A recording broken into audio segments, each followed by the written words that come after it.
boom! Cheick the room! Without question, the greatest game I've ever seen, packed full of emotion. It had everything, sending off, crunch tackles, penalties, and just sensational goals.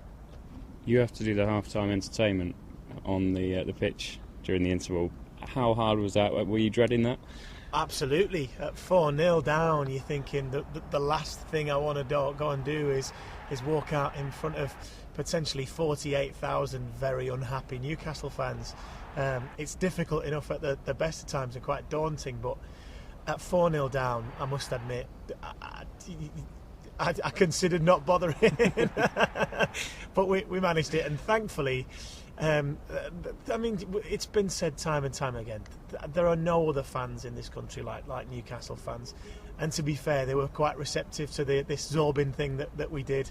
So it wasn't as bad as I thought. I was going to say, you know, people talk about the half-time team talk. They talk about the sending off as changing points, but wasn't the Zorbin possibly something to do with it? Oh, I'm not quite sure we can claim any credit for that at all. I think if we could have skittled a couple of Arsenal substitutes over that were out getting warm, I think we could have played our part. But yeah, I'll leave that credit to Mr. Pardew and the lads, and the fans, by the way.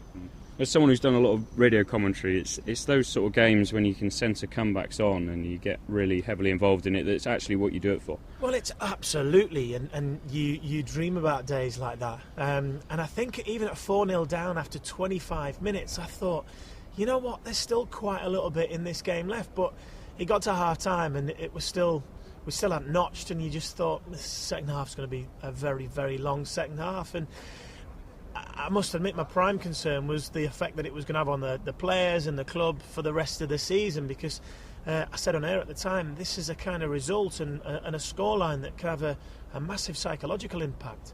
And obviously the complete opposite was true, given that what happened in the second half.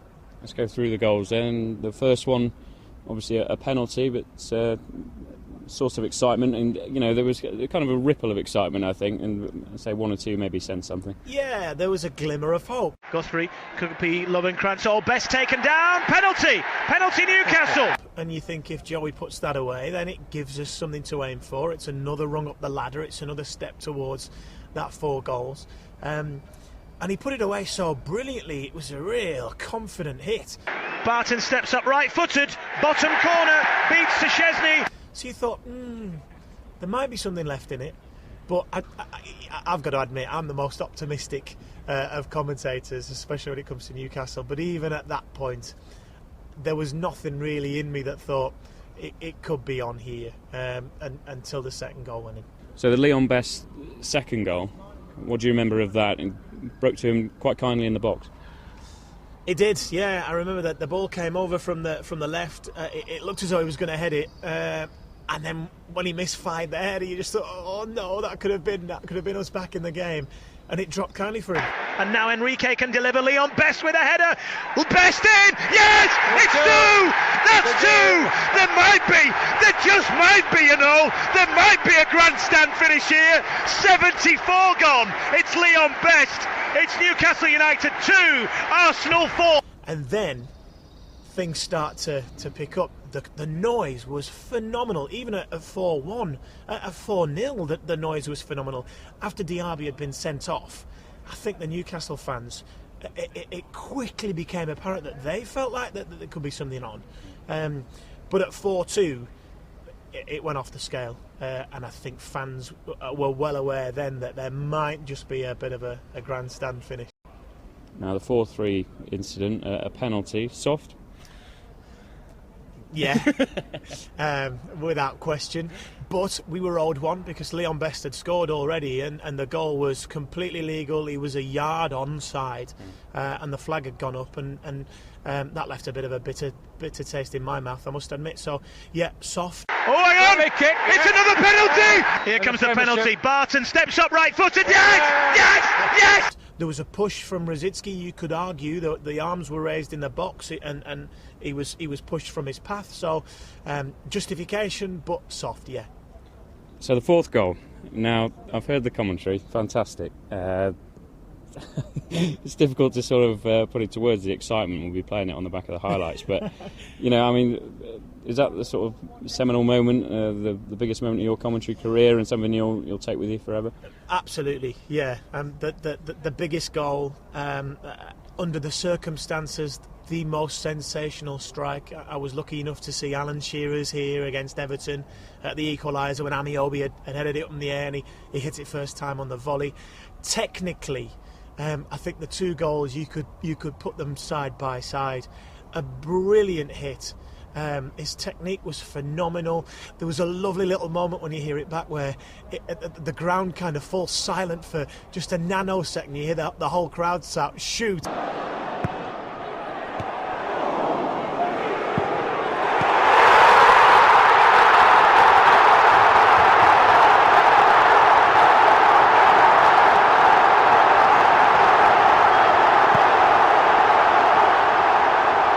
And he hits it, and the way it comes off his left peg and just curls into the bottom corner. Just phenomenal, all things considered, given the circumstances, given the pressure, given where we were at the time, given the comeback. For me, I think it's the greatest Newcastle goal I've ever seen, purely because of the circumstances. Did you have that line all made up and processed it in your head? It was his first Newcastle goal, of course, so you've had to wait. Yeah, absolutely. And I mean, little things like that just come off the cuff. 3 minutes plus stoppages left. Here comes Barton's delivery. It's a teasing one. It's headed away by Arsenal. Cheick Tioté! Oh! Oh! Oh! Boom! Boom! Cheick! The room! What a strike! What a goal! What a comeback! What a game! There are no words to describe it.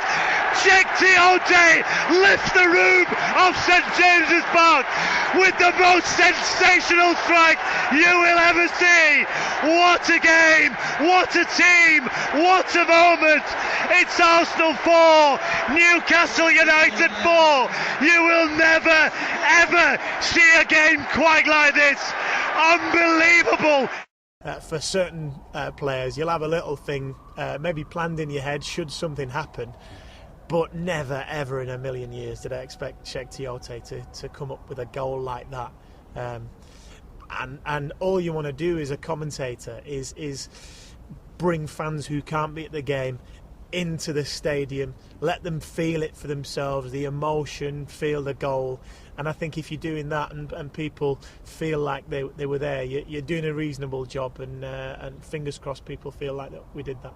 It's DJ Jazzy Jeff, isn't it? Or the Out Here Brothers have got something to do with it, I think. I don't know, to be honest. I know it was the Fresh Prince, wasn't it? Boom, shake the room.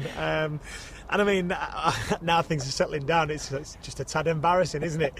But no, it's one that'll live long in the memory, and it's got people talking. And I think, as I say, if fans feel like we justified the strike and summed up what it meant and how they felt and what the goal was all about, then we're doing our job right, I think.